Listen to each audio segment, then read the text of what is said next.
Welcome to studio hours. During this time, you can ask me any questions you might have while I'm working. I'm working on this big guy right here, right now. So yeah, just come hang out. We can talk, we can chat. If you got any questions, write them in the chat. I'm not going to be able to get to them immediately because I'm going to be painting. You can see some of my other paintings and stuff over there throughout the years. I put a bunch of them there. So yeah, let's get painting.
Welcome to the painting stream.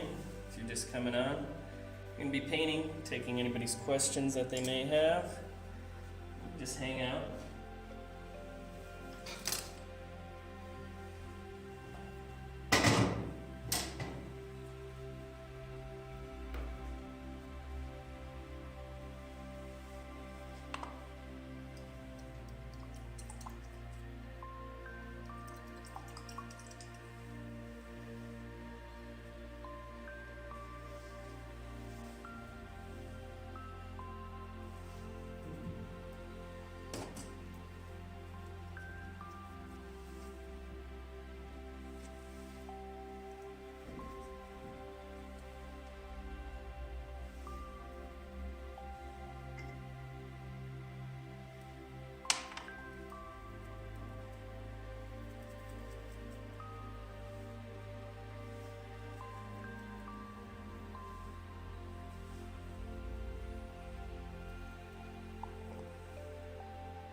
So yeah, if you're just tuning in, just watching me paint in the studio today, taking any questions that you may have.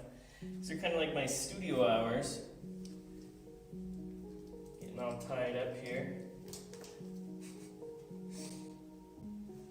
Been working on this big painting here for about a week now. Starting to take shape. You want to see some of my other works? Out. There are all these people exploding with their avatars, their online personas, bits and bones. Yeah, I'm just in my new studio and school that I have in Czech Republic, Prague, Czech Republic. It's called the Oko Academy, and it's an artist mentorship program where I work with one artist, just one artist, every 7 weeks.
free to ask any questions if you have any.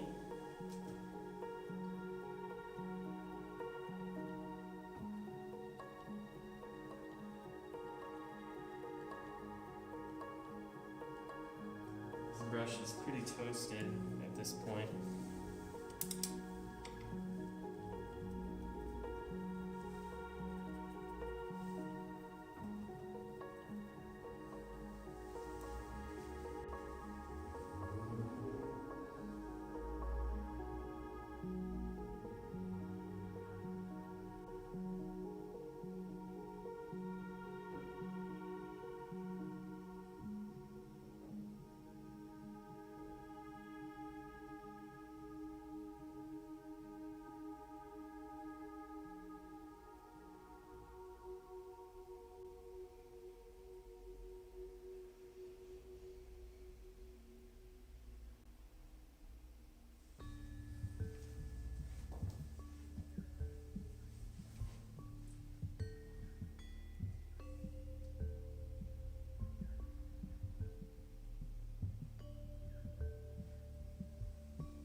Anybody tuning in? We're doing studio hours today.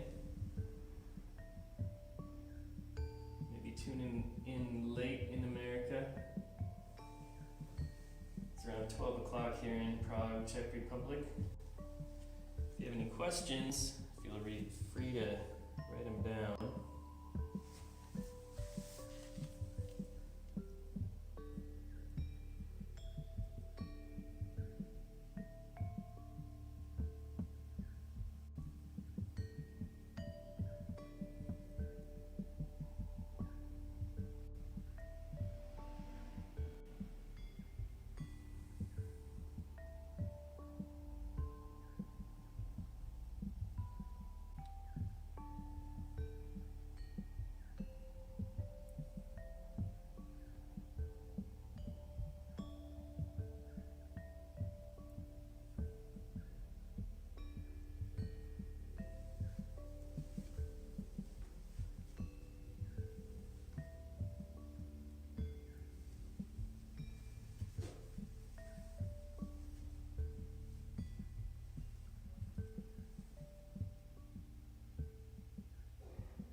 people can hear me all right, let me know.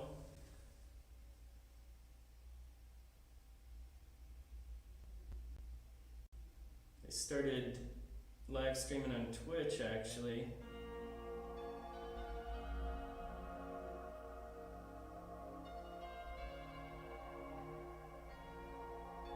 And figured I'd come on over to YouTube again.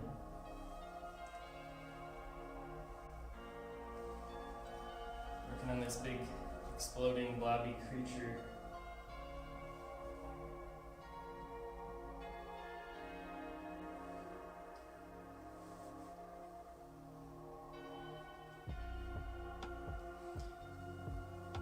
Top right corner, you can see some of my previous works.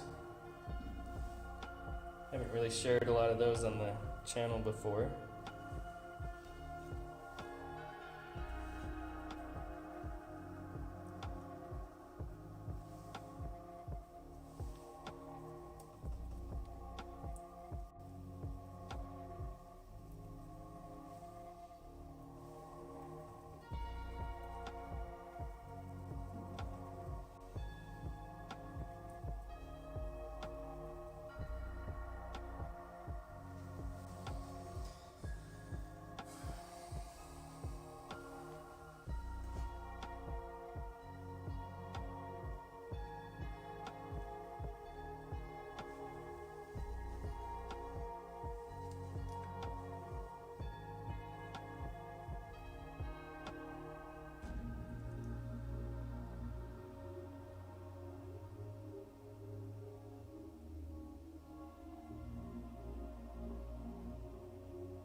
you're just tuning in, studio hours today.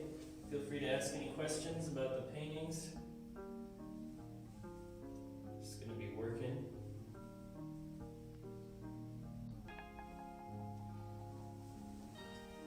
This new cascade of green blobs coming in up there. Gotta work on some more blobs. That's where I'm at, blobbing it up. Tend to work around, lately I've only been working around 3 hours a day, which I don't like. Optimally, I'd like to be working around 6 hours a day painting. But we all have obligations. I have to teach, which is fun. I like teaching, but it can take a lot of times preparing, doing emails. Not just the classroom time, but altogether it takes quite a bit of work to make a class.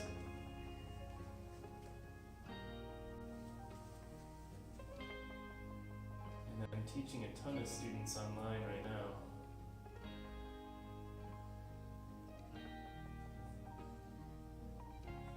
We'll see what the future of education is. I kind of feel like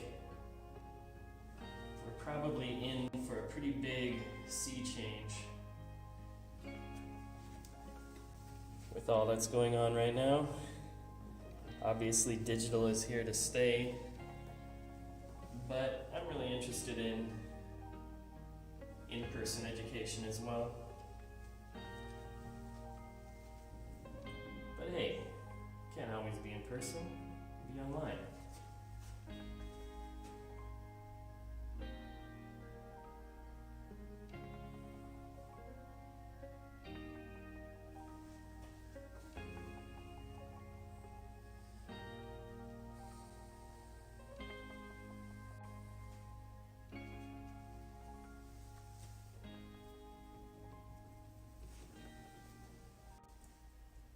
Going to be going live this Saturday or this Sunday, 12 o'clock Central Time in the US, 6 o'clock Greenwich Mean Time. And I started doing this research into dogs and painting. And now I've realized the subject of dogs in painting is basically the story of everything in painting. It goes back forever. So my dogs in painting live stream that I was working on is turning into quite the affair. Go way back, pictograms, petroglyphs, all this sort of stuff. So if you're interested in a good look at art through the ages, tune in on Sunday. Dog painting workshop.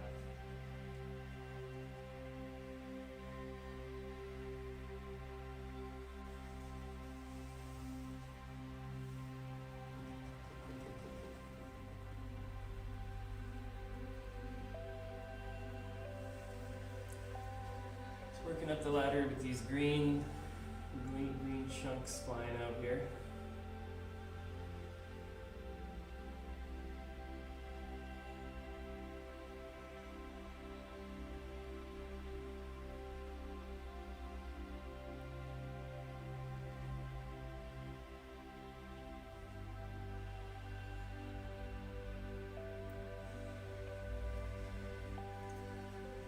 Reflected shadows on all these.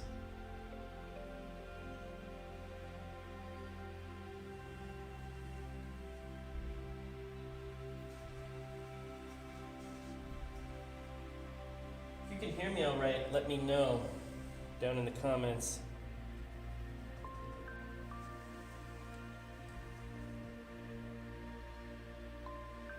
Audio can be tricky.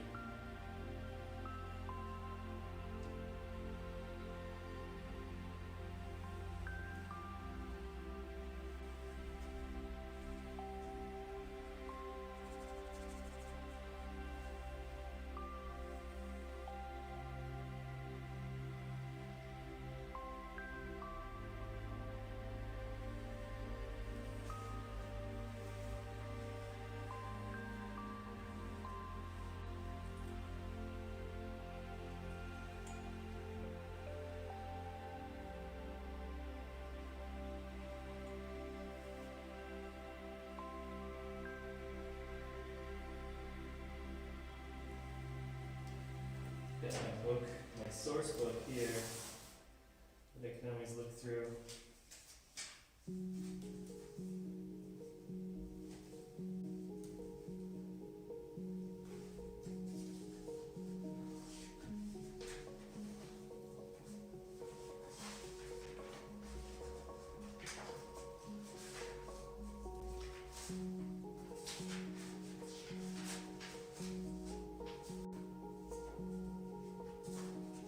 Crystals.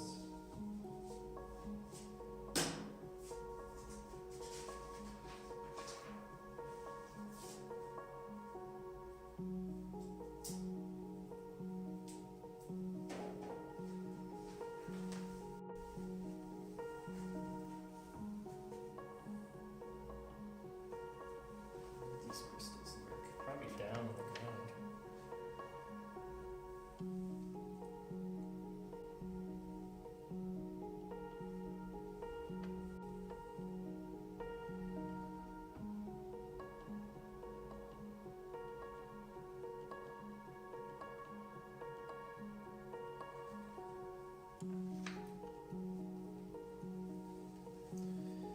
Alright. Operation Crystal Attack. For those of you joining in, feel free to ask questions. Just doing a studio hours day.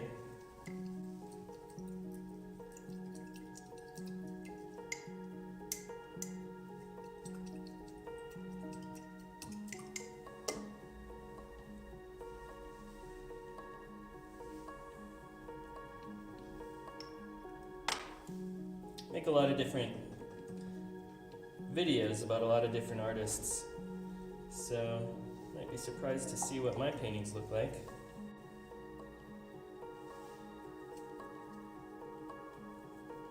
I'm in desperate need of some new brushes. Look at that. Oh good.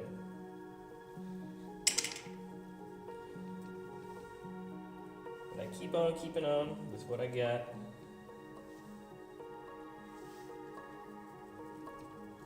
Got another video I'm working on right now about beauty. I was surprised in the poll that I put up on the community section of the page how many people thought beauty was just taught. I was actually really surprised by that.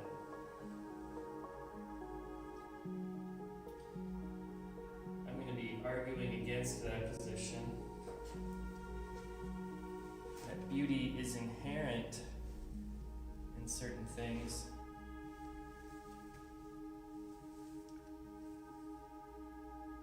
Which, believe it or not, is kind of a controversial opinion to take. Doesn't mean that there's one set standard of beauty, of course. Like, this is what beauty is. But I do think there's certain things our eyes are attracted to, just with color, shape, form, water, sunlight rippling on water, for instance, fall colors.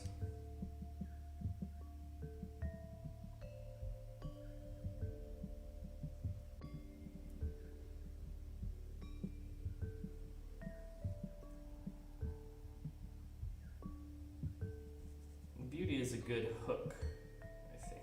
Beauty is a good way to get somebody into a painting. For me, I feel like this painting is actually really pretty. Some people are like, what? So that brings up the idea that, art is subjective. And art can be whatever we want it to be. But I don't think that's necessarily true. I think there's certain types of art that we gravitate towards. There's certainly certain types of films and music we can clearly see, just in terms of ticket sales, we can clearly see what is more popular. Then we get into the ideas of what's popular versus what's artistic, who deems what is, art, big capital A art? These big giant institutions? It's like when there's a show in SAIC when I was there, one of the biggest shows that they had was the Monet retrospective. People went crazy for the Monet retrospective.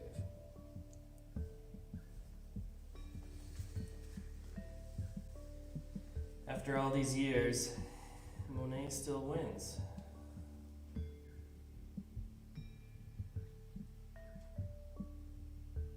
If that's what it means, I guess winning.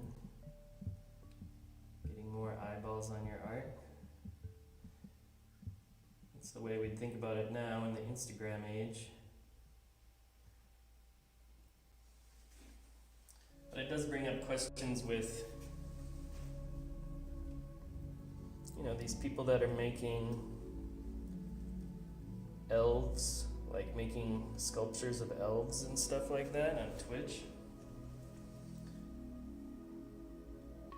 And generally in the high art world, if we're getting into MoMA, or let's say getting into the Whitney Biennale,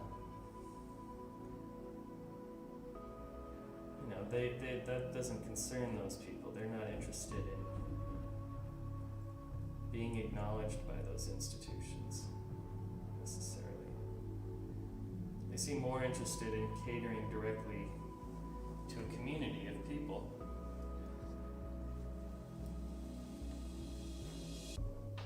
Which I think is where we're headed, pretty much. At this point where everything is kind of super niche oriented, super niche oriented.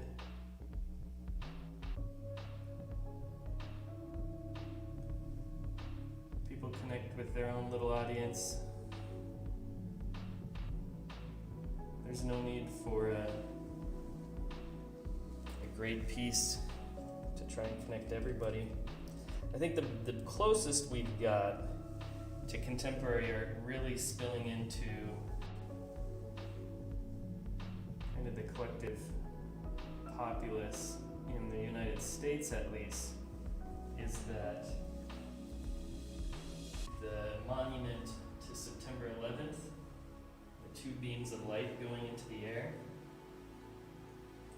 so that's considered a really contemporary art piece. I don't know what artists actually made that,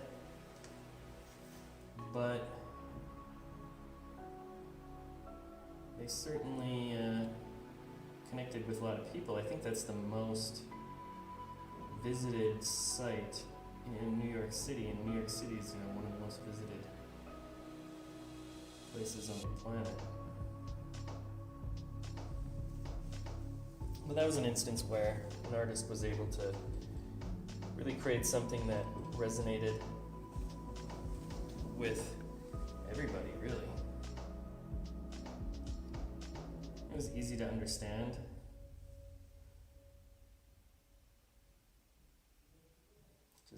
But it's simple, just two beams of light going into the sky.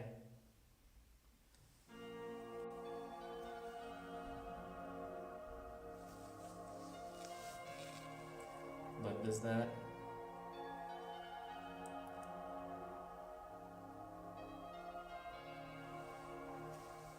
that's a pretty rare occasion for something to really be able to communicate with that many people. Maya Lin is the architect who made the Vietnam Memorial, the big black one with all the names on it. You can see a reflection in it. It's also black, memorializing people. And they hated that. The conservatives in America absolutely hated that monument, the Vietnam Memorial, when it was being created because they thought it was, you know, it wasn't like a triumphant sculpture of a general on a horse, which they did make their own monument as well, but nobody really visits it. But they made their own monument as well. It was kind of more typical soldiers walking and this sort of stuff. But nobody really, it's, you know, basically social realism. Sure, it's not bad. I'm not going to say it's bad, but people certainly don't care about that Vietnam Memorial as much as the big black slab with everybody's names. Of course, you can rub off the names. You know, go up there and find somebody, a loved one or a friend, and you can actually put a piece of paper up there and rub their name into that piece of paper. That's part of the art as well. Just brilliant, brilliant piece.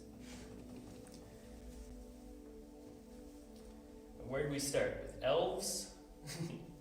So what's this got to do with elves? Somebody carving elves.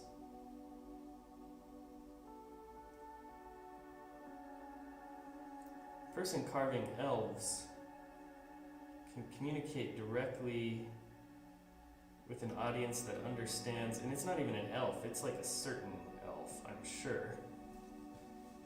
These are all certain characters that these people identify with.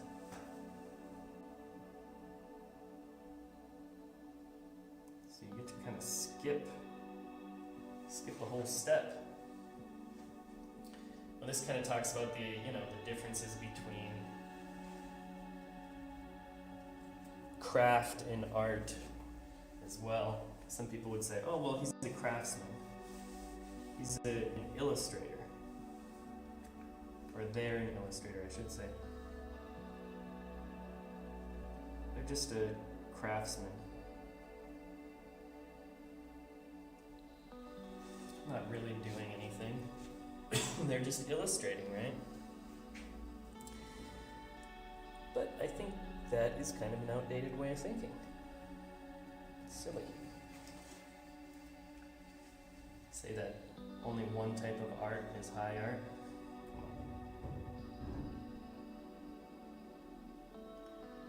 That's some stuff from the 20th century. We're in the 21st century now. We just discovered a new whale. How cool is that? Love that guy. If you haven't seen it, go check out the whale they just discovered off the coast of Mexico.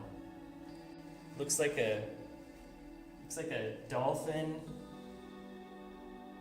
mixed with a whale, basically. So it's like a really fat dolphin with a little fin. And he's super cute. And there's a whole pod of them. They found them before, like washed up on the shore and stuff.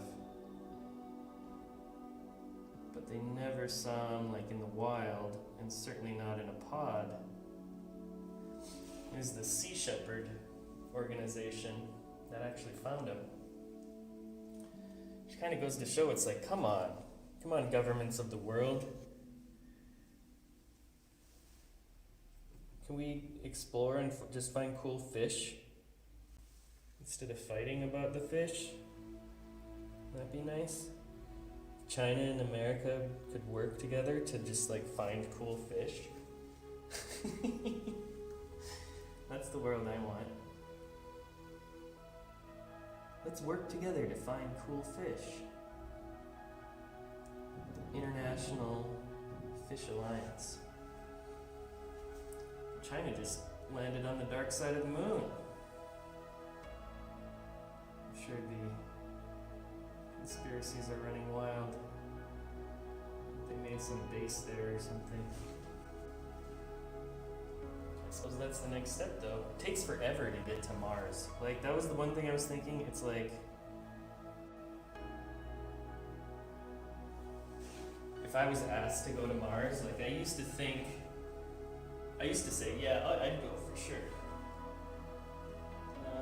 But lately I've been thinking, like, I don't know if I'd go if I had the chance to go to Mars. would it be worth it to take, because it takes forever to get there.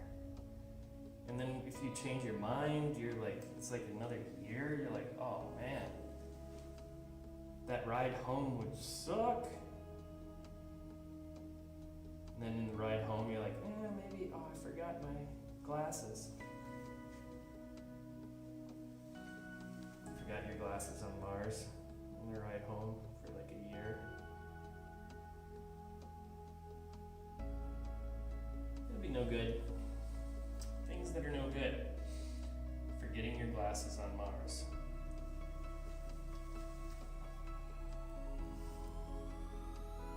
But it would be fun. I wonder if anybody's been a space painter. Like if anybody's painted from space before. Like just set up a little watercolor. I bet they have on the International Space Station. They probably have. Somebody's probably painted there.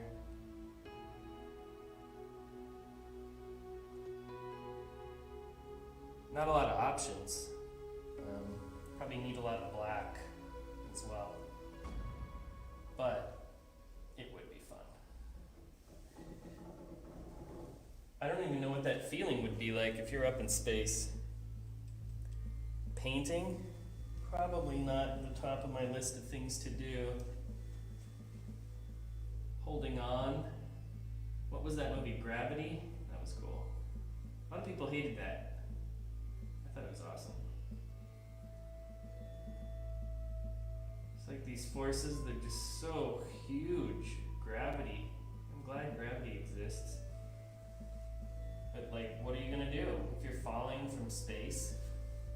I guess we found out what you're gonna do.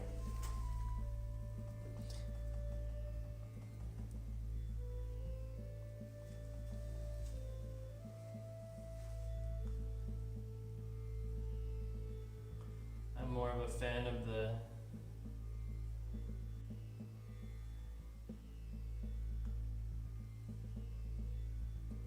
brain stopped working. Kind of like the older science fiction. I'm already old to the point where I'm like, I don't know about these movies anymore. Like I tried to watch Aquaman and I just shut it off in like 2 minutes. I'm like, no, I'm not gonna do this. It seems too formulaic for me at this point. I'm sure they're good. I like that new Spider-Man movie, the Into the Spider-Verse. I thought that was kind of cool. But so many of them just seem like, okay, here we go. Might as well just play a video game if you're gonna have a movie that looks just like one. Might as well be able to control the characters.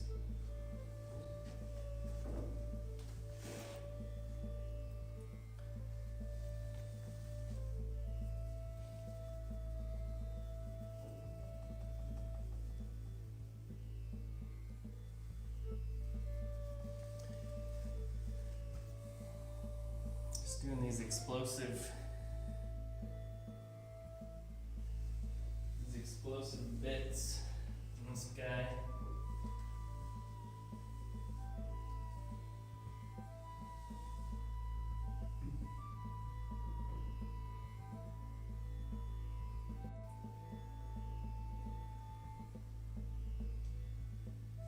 You kind of see this almost like an arm. It's starting to feel like an arm.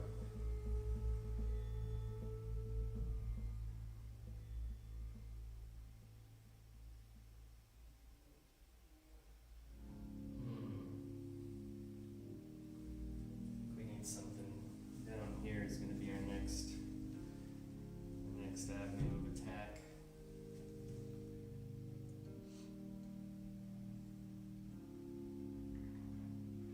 Yeah, Aquaman, I just couldn't do it. I was like, no.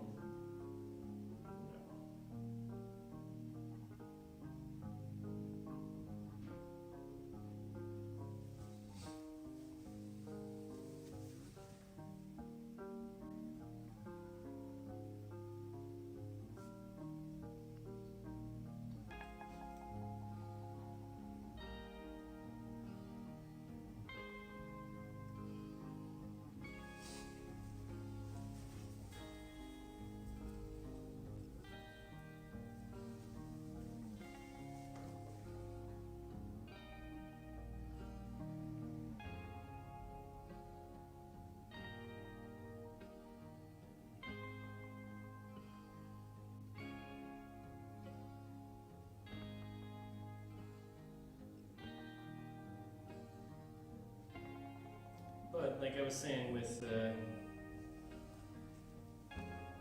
what is good art and what's bad art, is Aquaman a good movie?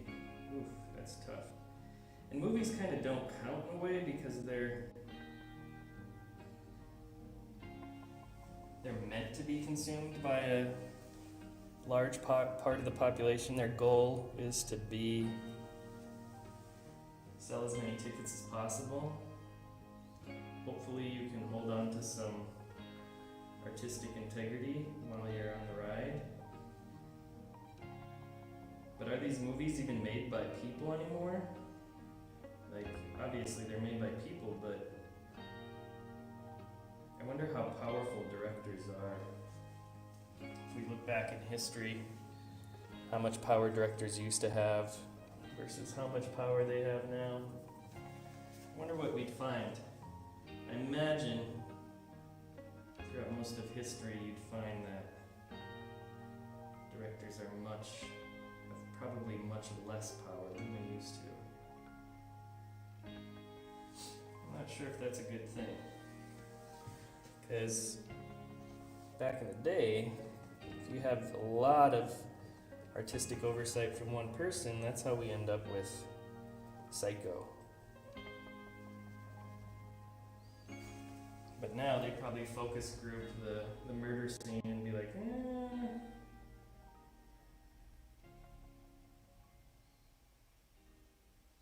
I don't know about wearing the mom's wig.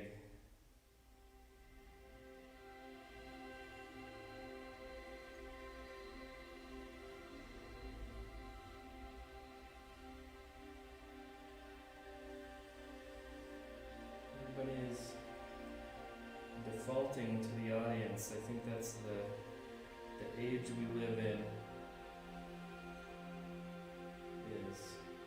And they used to just call it selling out. It was considered a bad thing, and now it's considered the goal, blatantly the goal. I don't think it's bad to sell a lot of work.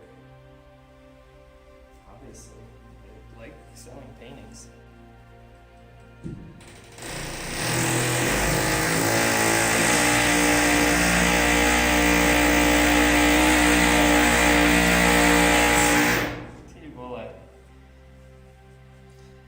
Reconstructing.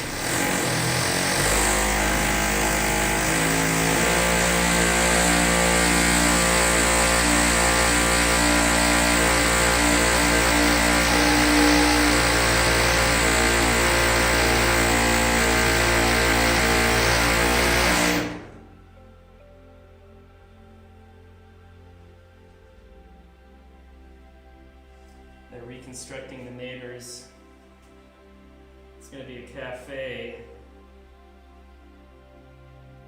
I always have to wonder, how much are you going to hate the people you live near? How much are you going to hate your neighbors? I don't think I've ever liked my neighbors. It's a terrible thing to say, but maybe that's just... It's like when they say if you keep meeting jerks all day, maybe the jerk is you. Oh, no.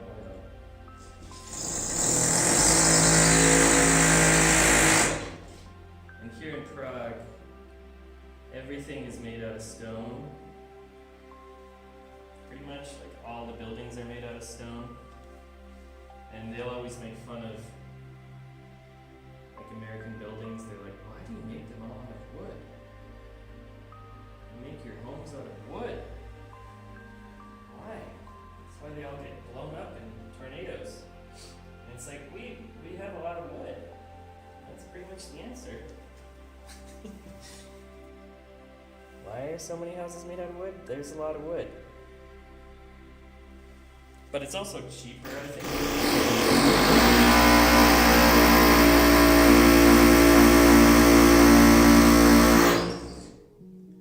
As you can see,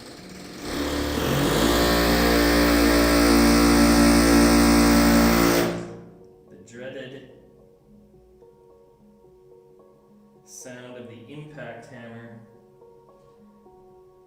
like put in new electrical lines in the wall. They basically just have to carve out all the cement.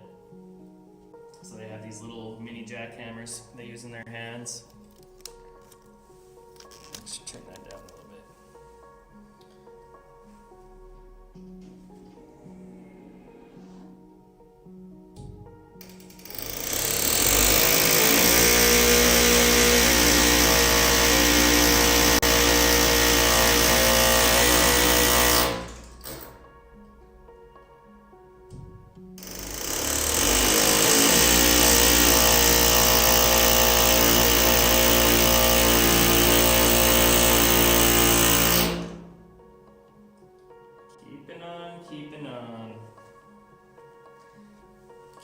Keeping on. If you got any questions, let me know. Write them down in the comments below.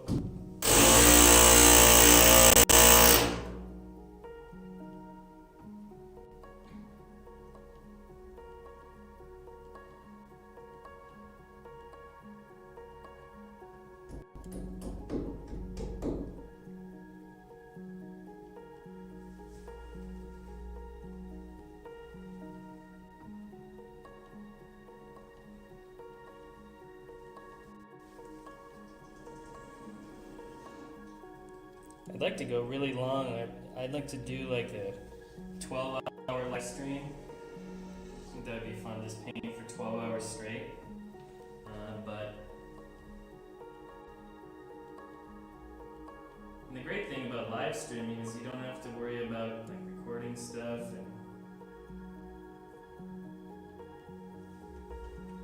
and get out your iOmega zip drive. That's what we had back in the day. Had these drives. They're essentially they had discs, I guess. They did have discs. That iOmega made them. Your company. And they're these huge, like this big. And there'd be like 128 megs on there.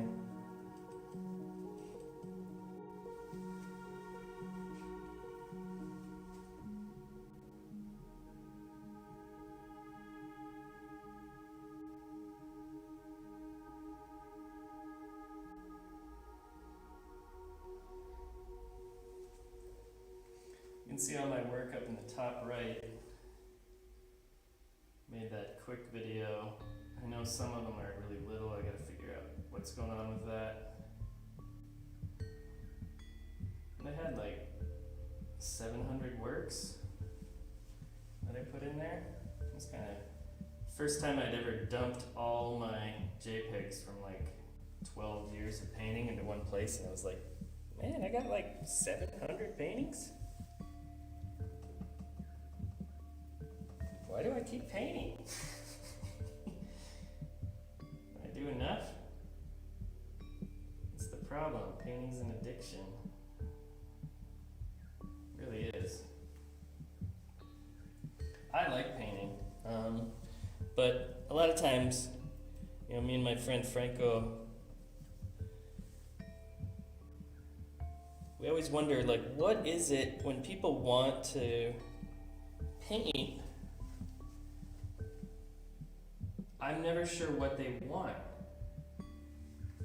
It's like if I started playing guitar right now, and I do, so maybe I should just psychoanalyze myself.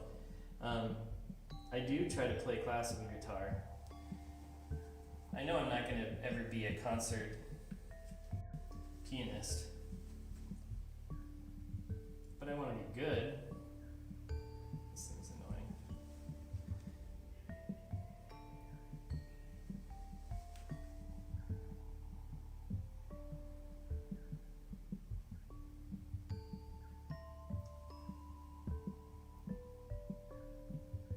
But when you're just starting to paint, it's such a pain. It's so hard in the beginning. I think of it as like, I always liken it to learning to play the violin, because that's probably why they trick people into learning to play the violin when they're like 2 years old. They don't know how terrible they sound in the beginning.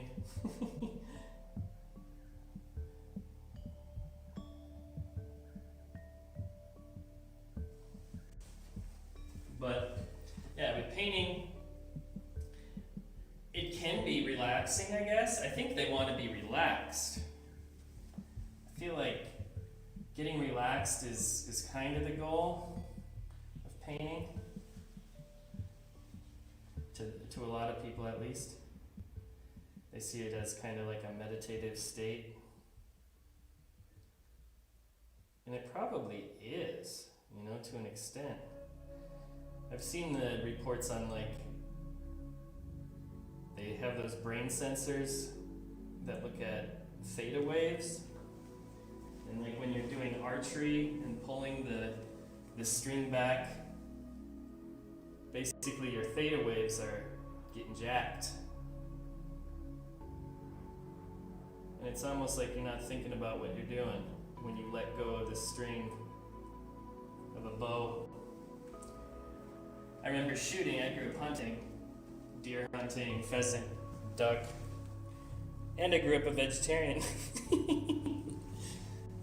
Yeah, but anyway, I grew up hunting and shooting a lot, and they used to say RAS was the abbreviation for how to shoot. It's RASS, and that's relax, aim, squeeze, shoot. And I always thought you could kind of apply that to painting as well. You certainly can't be really tense when you're painting, otherwise it'll show up in your line work. I suppose some people like that kind of tension as well. That's the problem. Painting, of course. It is a little bit subjective, but like I was saying, it's kind of not. People do gravitate towards stuff, and I think institutions are losing a lot of their power to say what is good and what is not.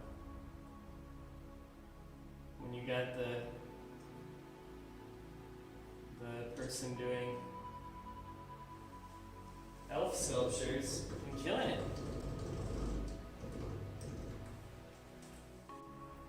The problem with a lot of artists probably is that we just don't pay attention at all. We don't pay attention to what people think. And that's encouraged. It's encouraged for us to ignore what anybody thinks about what we're doing. That's probably good. A lot of people probably think this painting is not the prettiest. I think it's really pretty. And so that obviously there's some subjective nature to the way we look at things.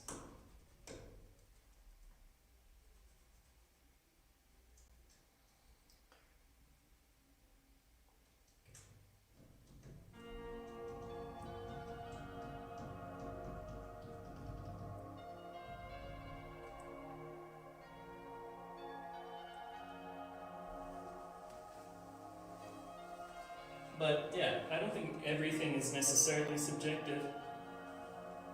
You can definitely tell somebody who's a bad singer, for instance.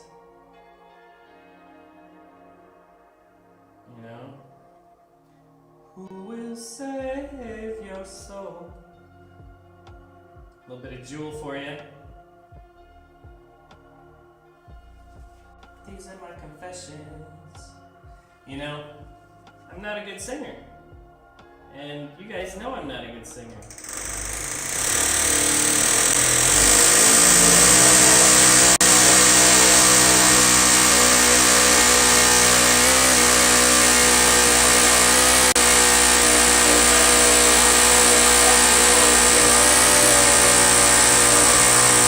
There we go. Make that whole. I can't imagine, like, working with those machines, breaking out the wall like that. They're constructing a cafe next to my studio. Which in my head I'm just telling myself, like, I'm not gonna hate the cafe. I'm maybe I can get a croissant there.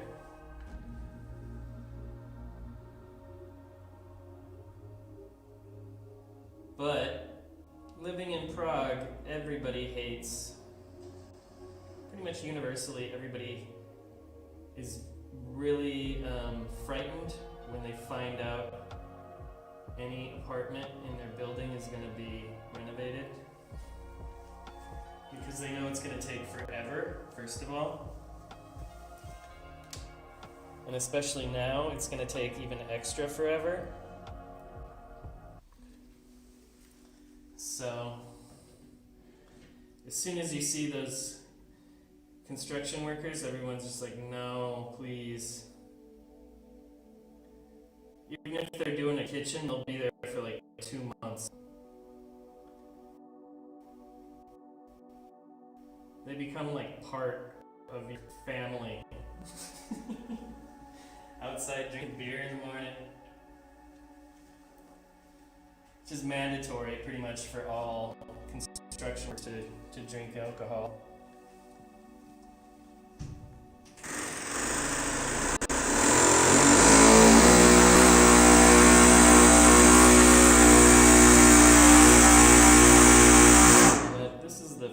Day. I'm wondering maybe see what the mic does with the sound. It might be a lot quieter coming through the mic, or it might be like annoyingly loud. I'll see in a minute, but these mics always change. It's kind of like with photographs as well. A lot of times I'll have students looking at a photograph and I'm like, hey, the photo's bad. It's a bad, not like the content or the subject matter is bad, but the actual light in the photo is bad. And it's like, that would be hard for somebody who's had a lot of experience with painting to paint just because the photo's bad. It goes back to that simple idea of, where you pick to stand, like when you're in a figure drawing class, where you pick to stand in the class is super important about where you're going to end up with, if you're going to end up with a good picture or not.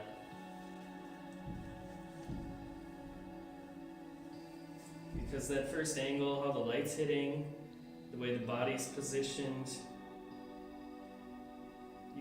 you can definitely help yourself if you just assess the situation a little bit at the beginning of the pose, get there a little bit earlier, and set up shop. I remember there was one real standout. I went to this school called the Lime Academy of Fine Arts. It was the first school I went to in Connecticut. And Hollis Dunlap, you can look him up, was a classmate of mine. And he was just so good. He was a couple years older than me as well. That's how I'll excuse it. But no, I was just starting out. I was just right out of high school. And he'd been there for a while. Maybe, I think it might have been his final year in my first year. But you'd have figure drawing classes together. Everybody would be in the, if it was like an open figure drawing class, you could have first year students with, fourth year students. So that was really frightening, but in a good way. And then I just started realizing at a certain point, I was like, okay, Hollis is really good, obviously. First of all, I'm going to set up near him so I can just watch him. It's like a free workshop. He does these workshops now in Italy, I know. And so just to hang out with him and watch him paint, you gotta pay to do that now, so that was a good decision. To have like a free daily workshop. But also, I quickly learned how he's comfortable or the poses were these 3/4 views of the face. And so his drawings, and subsequently my drawings as well, would have these nice 3/4 views of the face, and with that angle, you can just get, you know, like kind of like this 3/4 view, you can get a nice light side here and a dark side, and you get ideas of the form really quickly. So that was just one simple thing. It's like the easiest hack, I guess they'd call it now. Increase your figure drawing abilities in 2 minutes with this simple hack. Choose a good spot to sit. Sit next to the best person in the class. There you go. That'll be $12,000 for tuition to learn that.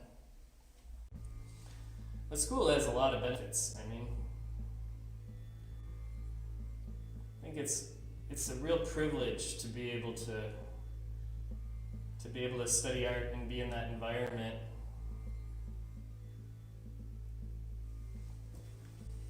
Oftentimes, for some people like myself, you know, coming from a community that didn't have a ton of art within it, just being in a big community of artists was a life-changing experience to see that, oh, other people take this really seriously. And I'm in this group now. And there's probably some elements of feeling competitive as well, of course. You see what everybody else is making. I think a lot of it also is just literally feeling that community with other people making stuff. We always had, I don't think we had 24-hour studio access. Maybe we did. I think a couple people would get keys, the sculpture people, if they had to stay late, make some weird cast. That's a pain. Sculpture would be so great if it wasn't such a pain.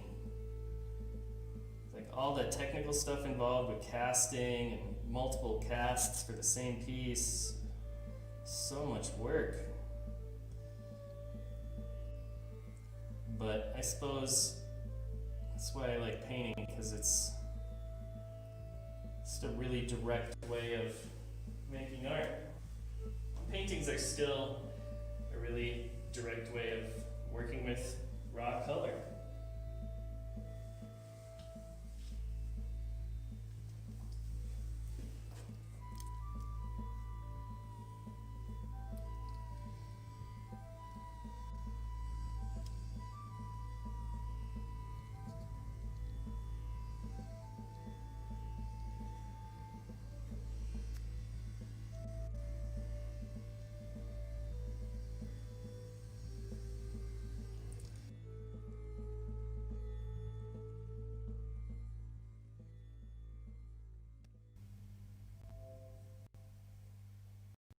So many messages, but I liked, like, just the Lime Academy itself.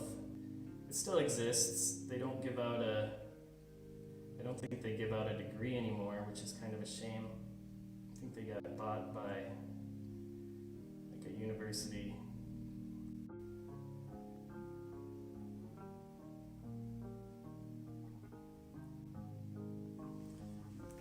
Still should make like a Lime Academy shirt, but it's a small school. It was just focused on the figure. I actually found it in a book.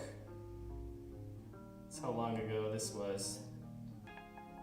I got a book from Barnes & Noble that had all the art programs, and it even had, I think it had some rankings. It wasn't US News and World Report, but it was actually like a book that talked about all these different art programs, which is kind of cool, I guess.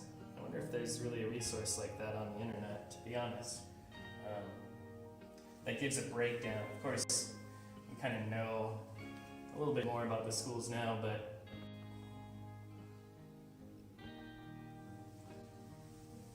every school considers, I imagine they all kind of think about just putting it up on their own websites or whatever, their mission statement and what you're going to do.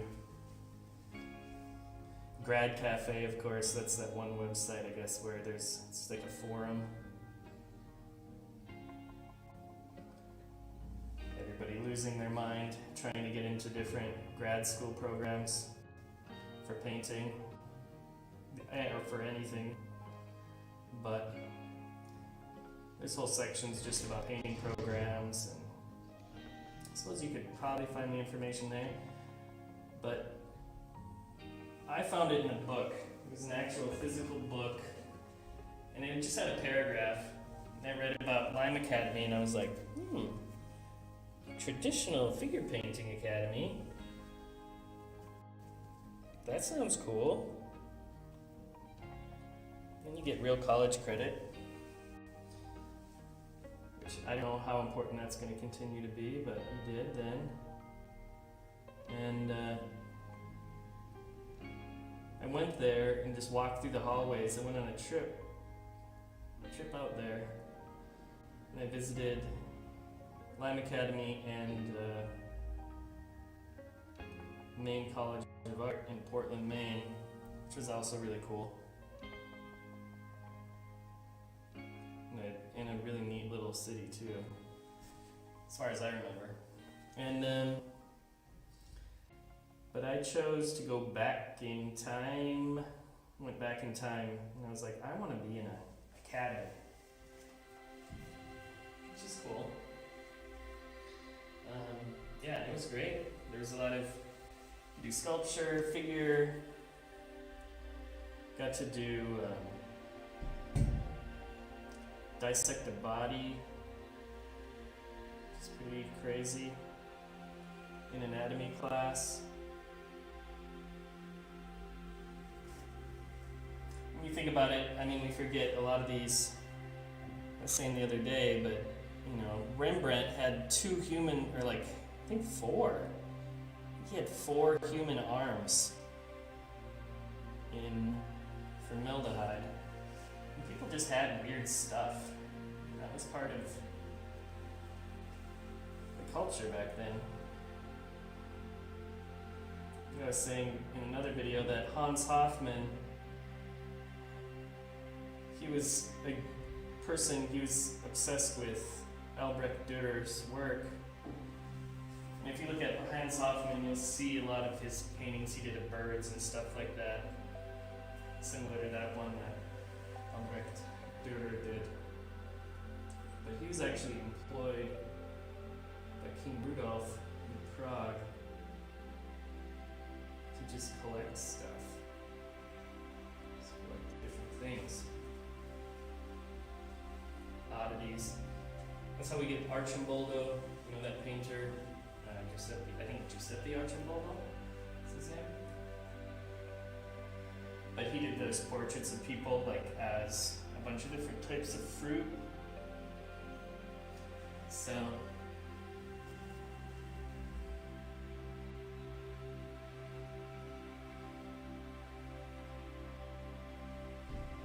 you'd collect all these different things. And I wonder how, like, you know, in my research I've been just looking at workshops.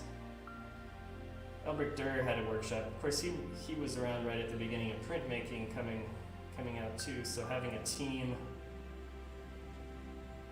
of people to work on prints is also kind of important.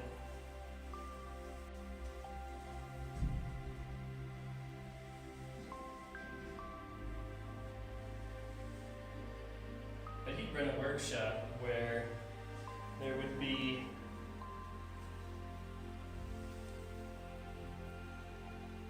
different people working on different things. So like you'd grind pigment, or you'd have to do this one thing for the year. And it's kind of like with a tattoo shop, I guess now. It'd be a similar apprenticing at a tattoo shop where you don't even get to make any tattoos maybe for your first half a year or something like that. You're just taking a ridge and getting coffee and stuff. Maybe you could work on some sketches. I think usually you have to tattoo yourself as well.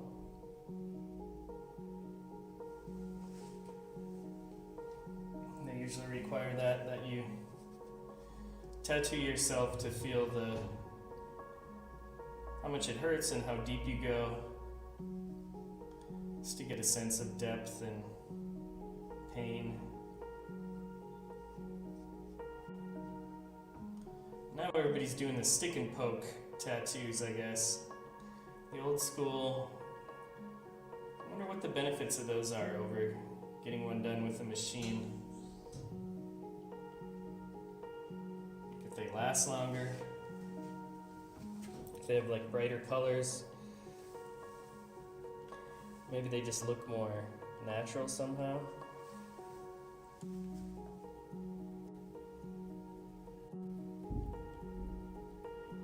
They certainly are simple. If you just get the needles, not much to it.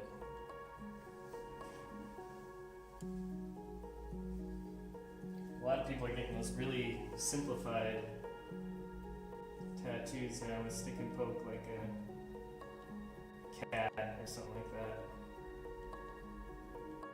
Looks like it's drawn by a kid or something.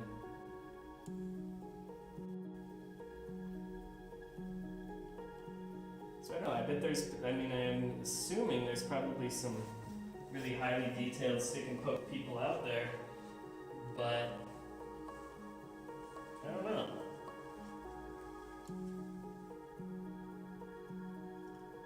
I don't know how detailed you can get with that. I imagine you could get like a really small needle in a machine. I suppose you could just hold one too.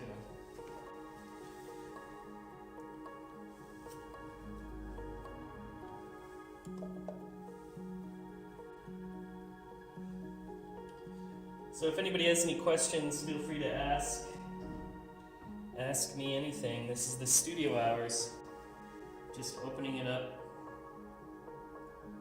for questions that you have, and also come chill in the studio with me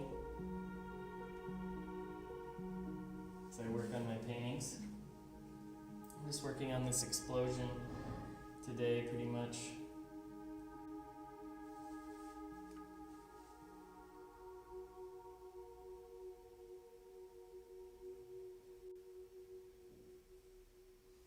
Things kind of just paint themselves. I suppose this is when you get into that. These kind of blobbies are like signature me. I suppose that's what we do when we supposedly find a style. And as many of you know, I don't like that term style. But we find our signature moves, painting moves. So that's what I always encourage my students to do. Find out your painting moves. What are the moves that you do?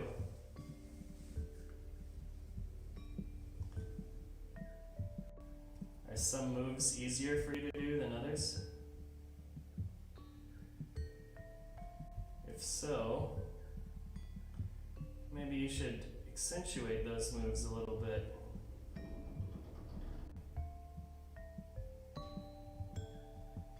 I suppose a lot of people want to paint in a way they can't paint. That's part of the goal as well. Get better at something.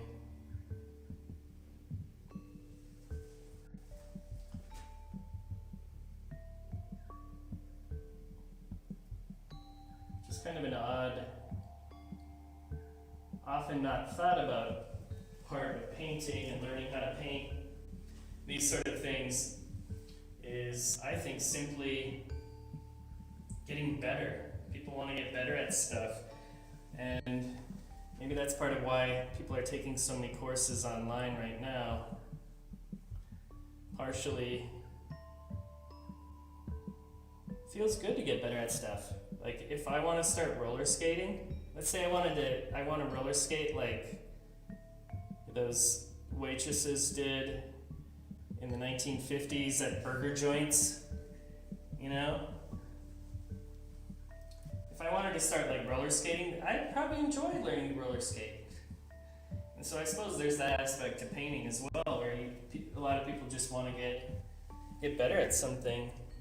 Probably the reason why I bothered practicing classical guitar. Like I said previously, I don't think I'm going to become a professional I'm not even going to be that good at playing classical guitar. I'm going to be okay. Play a little Bach. But,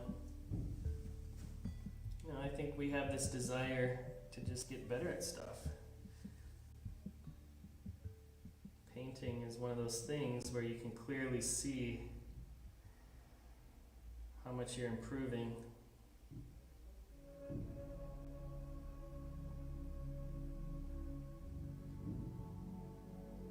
And that can be really frightening. You know, it's pretty cliche to even talk about, but they say, you know, the white page, just that fear of the white page, is every time you start, you can't go wrong. You just crumple it up, start over,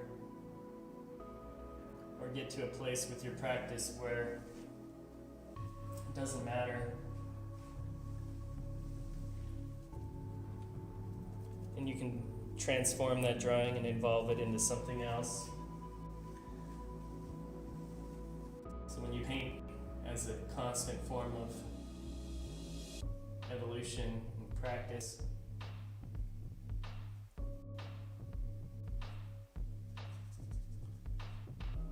when your paintings are going bad, what they say, I always talked about paintings that are overworked.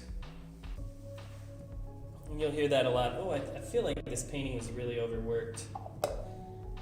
And often what I think they're saying there is that it looks fussy.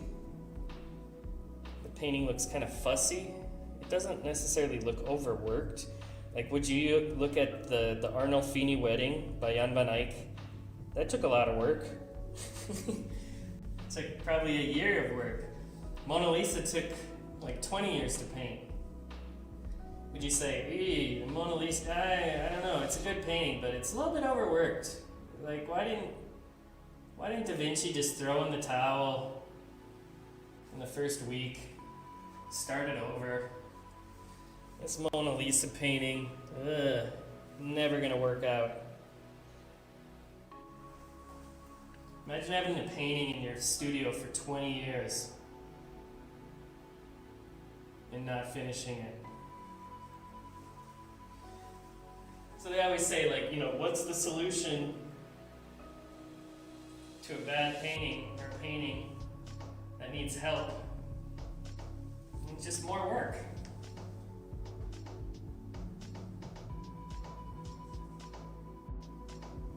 If your painting needs help, just work on it more.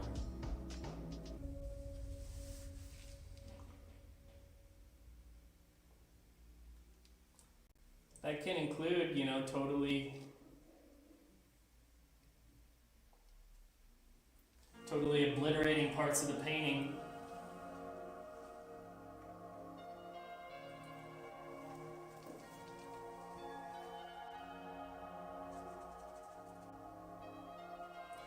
I always bring it up, but check out the Picasso Mystery if you want a good video, just a Picasso painting. You can see how his drawings can go from being a drawing of a turkey.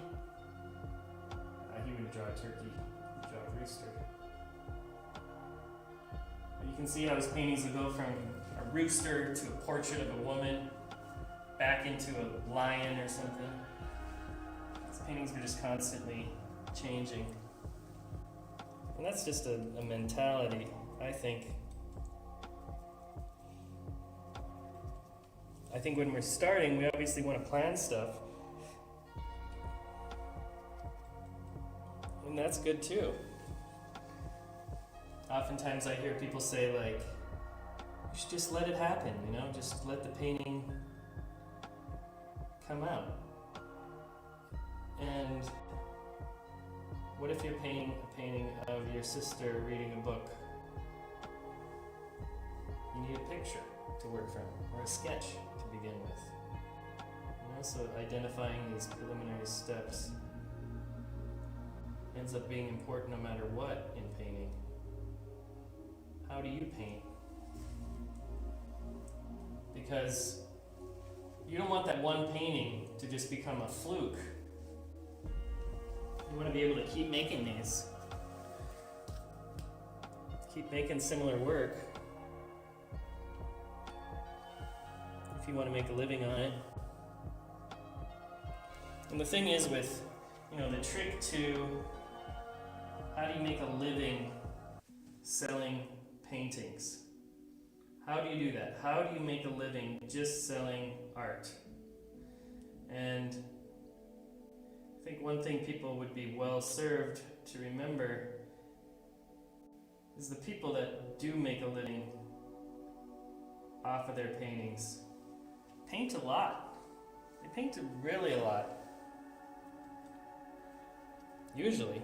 I'm sure there's always like a couple examples, but you know, those people, like, you might not even like them. Doesn't matter if you like them or not. Somebody like Tracy Emin, for instance, she does a lot of drawing. You know, she's big and famous, and she's a professor at, I think, the Slade. But she still needs to make work too. So that's a good thing to remember. Like, it's really simple, but what time is it? I gotta pick up my kid at school. So I'll be signing off in about 20 minutes. But yeah, if you want to get better at painting, if your goal is to make a living off of art or just sell paintings, the best way to do that is to first have a body of work. So many people forget that step. It doesn't mean one painting, it means a body of work. More than one, more than 12. 12 is a good number to have, because then you can have a solo show. Enough to fill a solo show. But having a solo show in the bag is nice too.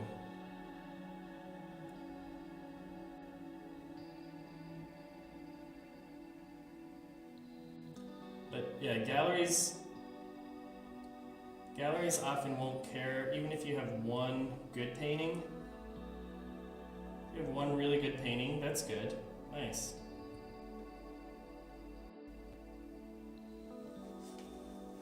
But they're going to want you to have a bunch of paintings in order to keep moving them, to have inventory.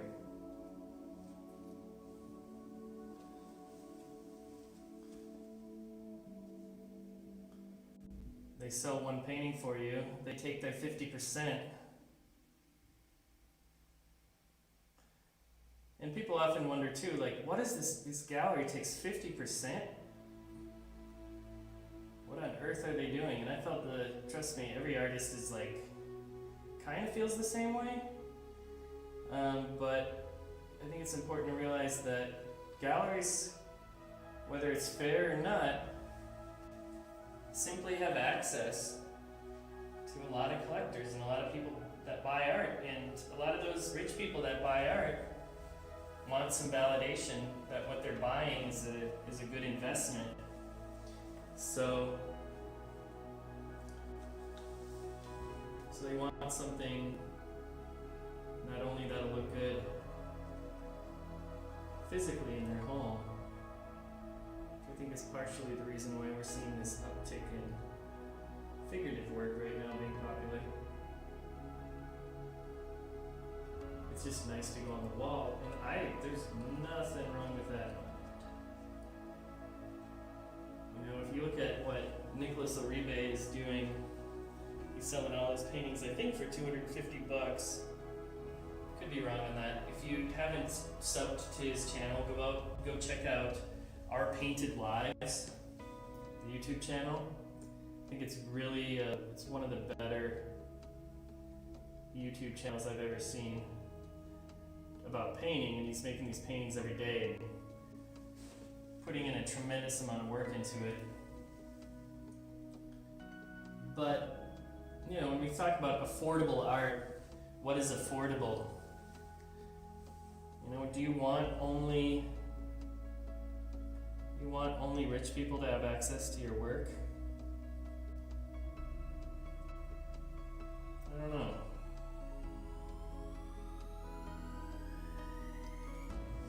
A lot of people have walls. Speaking of which, you can buy any of these.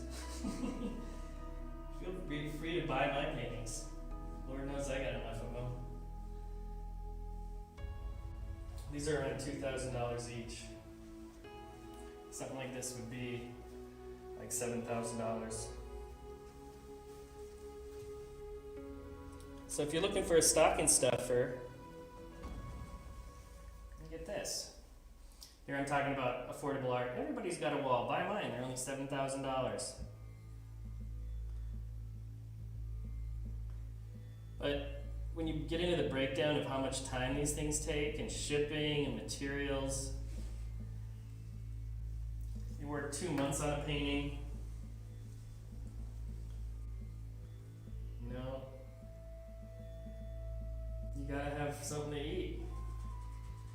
I gotta feed a family. And as soon as you know you can, I guess you do it. A lot of the times. I sold some paintings to members of the Saudi family, royal family.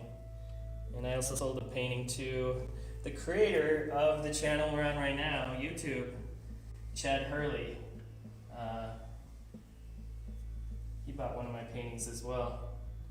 He bought a painting of Obama riding a mastodon that I painted like 12 years ago, maybe? That was before he sold YouTube to Google.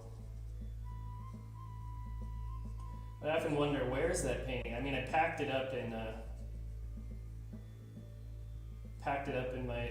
my apartment here in Prague, I remember, and got the cardboard to pack it up with from the garbage can. There's no like art courier service or any of that. I just like bought it online. I was like, I'll ship it.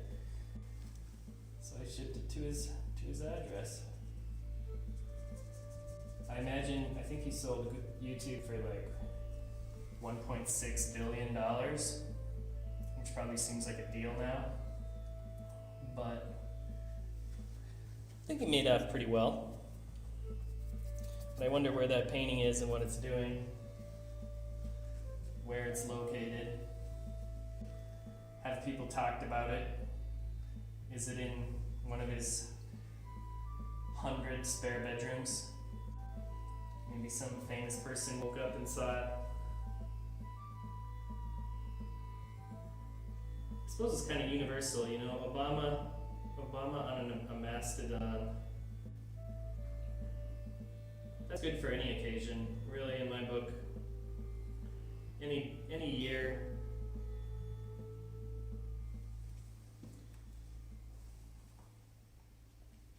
It's all part of the conspiracy. Big tech, man. Right? The guy from YouTube bought an Obama painting. It's proof.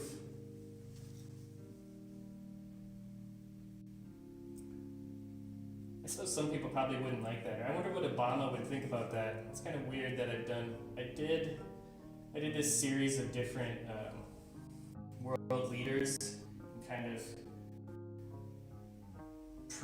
what do we call it? Early human stages, I guess. Is that what we call it? Like Ice Age. I did one of Angela Merkel naked with the Archaeopteryx. So yeah. Archaeopteryx, I think, is the, isn't it like half dinosaur, half bird? I didn't have the heart to do Putin. But yeah, I did all these different portraits of different world leaders in these situations, and then a blog called Josh Spear had a blog. I don't know what he's doing, but he had a blog, and somehow my painting got up on his blog, probably through Boing Boing or something like that. And it was off to the races, but sold a bunch of paintings. And I got this email, and he's like, "Hey, I want to buy the Obama painting." And at the bottom of the email, there's like the signature portion, you know, where you put your website or whatever. And just said youtube.com/chat. And I was like, eh? That guy must have got a YouTube account early. He just got his first name. And then I clicked on the link because I was like, wow, he must have really been into YouTube early on. Probably some famous YouTuber. And then I found out it was the creator of YouTube. I was like, what? Wrote back, like, if you need anything else, you know, I got a lot of paintings. He didn't write back. He got his painting, and that was what he wanted. Which is part of the, you know, some buyers want to have conversations with the artist, and some couldn't care less. The painting itself is what matters to them. That's fine.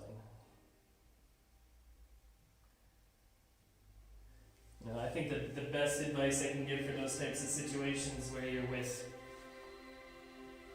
in a situation where somebody might be interested in buying one of your works, got about 15 minutes,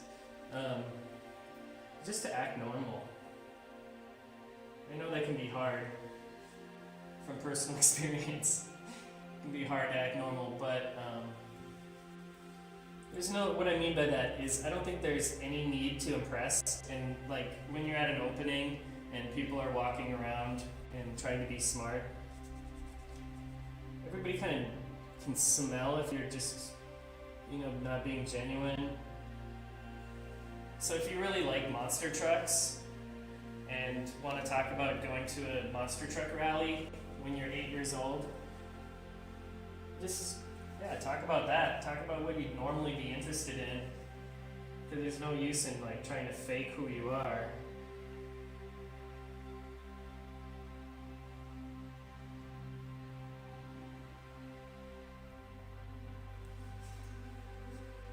But I don't think, you know, the other thing is gallerists, collectors, some of them are ridiculously educated on art, and they really know their stuff.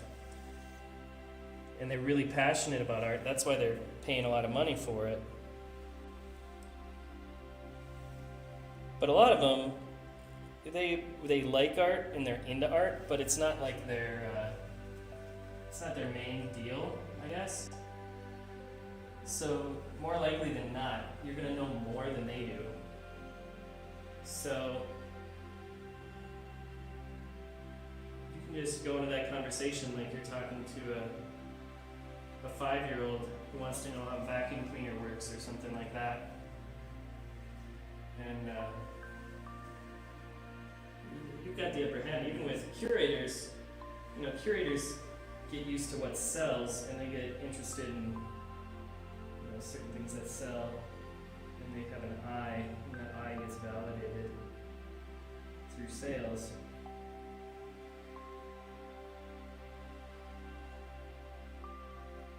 But the nuts and bolts of making stuff, they really don't know it as well as people that actually do it. People that actually put the paint on the canvas are going to know more about putting paint on the canvas. It's not like I'd hire a plumber, and then the plumber would be like, well, you gotta replace all these pipes. And I'm like, you know, I don't think so. Like, why? They're clearly like rotting. Just be like, yeah, I don't really believe experts. I suppose it's good to be somewhat skeptical of these people, but in general, people that are experts on stuff, I think that's part of the whole deal of our day and age is all these people are obsessed with doing their own research. And it's like, how much research can you really do? I mean, you can self-teach yourself a bunch about painting. There's no need to just think that school is the only way to learn about painting. I'm not saying that. You can definitely research a bunch. But do we really, what's actual research? Is watching a Facebook video research make you an expert on a certain subject? I don't think so, really.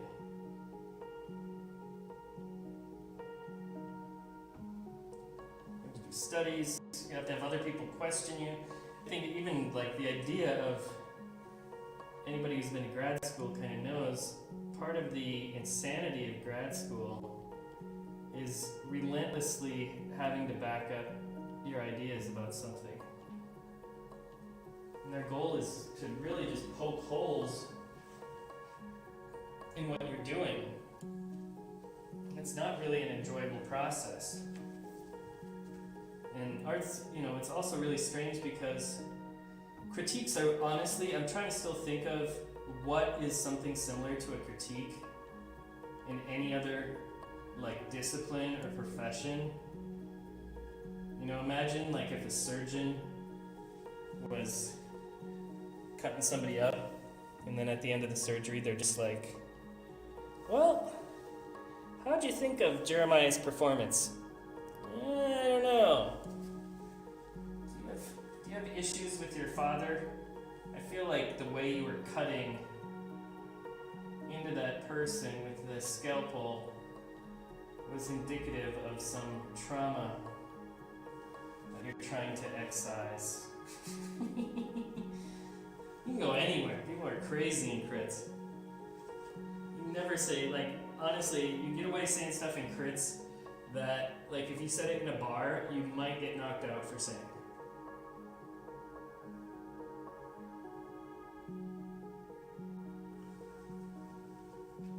This really weird environment. You can talk about anything.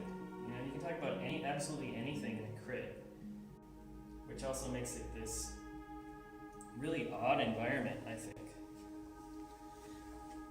I'm not a big fan of crits because I think just there's so many group dynamics in general. The way that people act individually one-on-one versus the way they act in a group is really quite different. And so when we're working in a group, a lot can go wrong quick.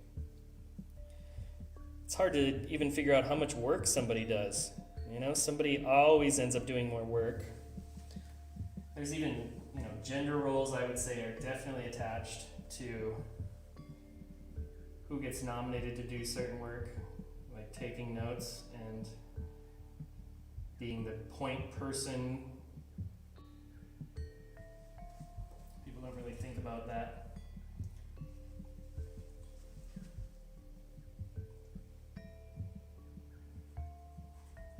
But yeah, all these group dynamics, I'm sure there's people that are experts just in group dynamics and making groups at work and institutions and this sort of stuff.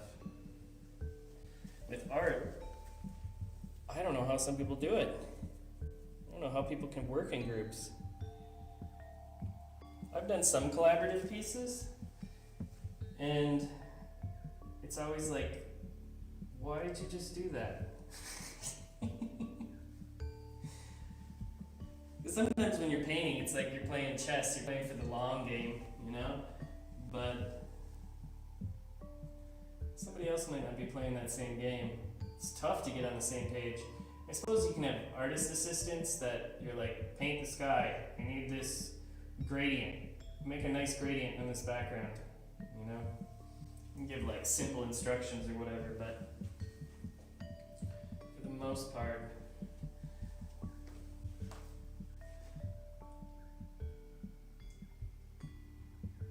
alright, we got this big arm coming up here. I like this bubbly thing, but I want to start wrapping some forms, because we got this one arm here, as you can see. This is clearly an arm.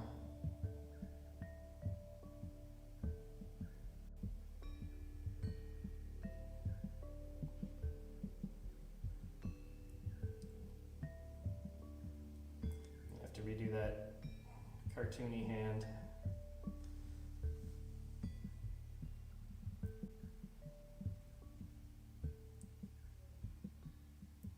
But yeah, group work for artists is not the funnest thing for me to engage in. Group, you know, I suppose a lot of those like big mural painters, oftentimes you'd literally need an assistant to just get the paint on the wall. Of course, there's been some famous artist assistants. Philip Guston assisted in murals in Mexico. I've got a podcast coming up on him I gotta get into again. It's just such a beast. Some of these things I'm like, how do I stop? How do I know when to stop giving information? Because obviously you could write a whole book on Philip Guston. And what are you supposed to talk about for an hour? How much can I give that is relevant, thought-provoking? I always like to give biographies, because I feel like, at least in the arts, there's not a lot of really just simple I guess they call them biopics, right? Just a biopic of an artist.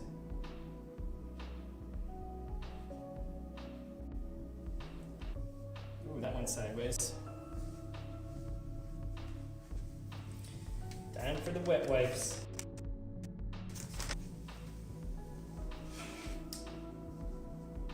Yes, I am painting in oils. Thanks, Marty. Yeah, these are all oils. Just oil paint and just oil paint and linseed oil.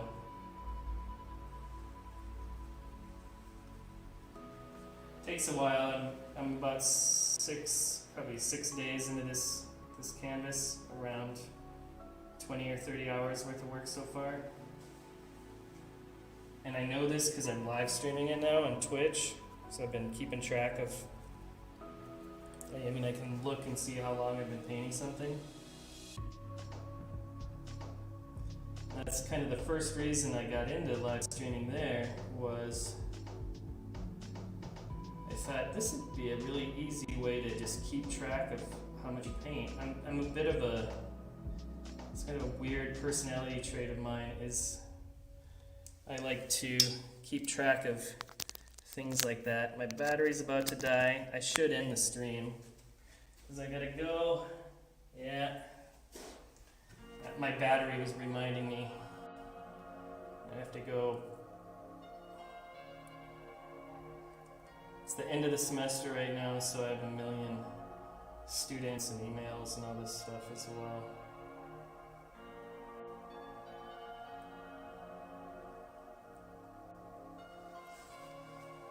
And it's 2 o'clock. 2 o'clock in the Czech Republic right now. America's just waking up. I know most of my viewers are in the US, but I try to do my other live streams in the evening, just so more people can have access to them.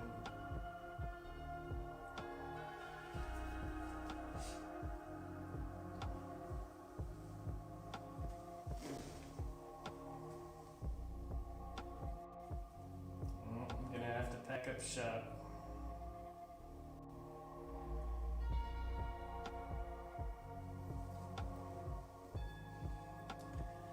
All right, well, thanks for tuning in. Here's my rig, if you ever want to know it. And yeah, feel free to always pop into these painting streams, these studio hours, I'm calling them. So they're just basically studio hours. Come hang out, watch me paint, and ask me questions, listen to me talk about stuff, normal live stream stuff. But yeah, thanks for sticking around, watching, and head over to Twitch if you want to see some of my other streams. It's twitch.tv/oil paintings. Check out the podcast. The podcast is called The Painting Podcast. It's on Spotify and Apple and all that stuff. Yeah, that's about it. Thanks for watching. Peace.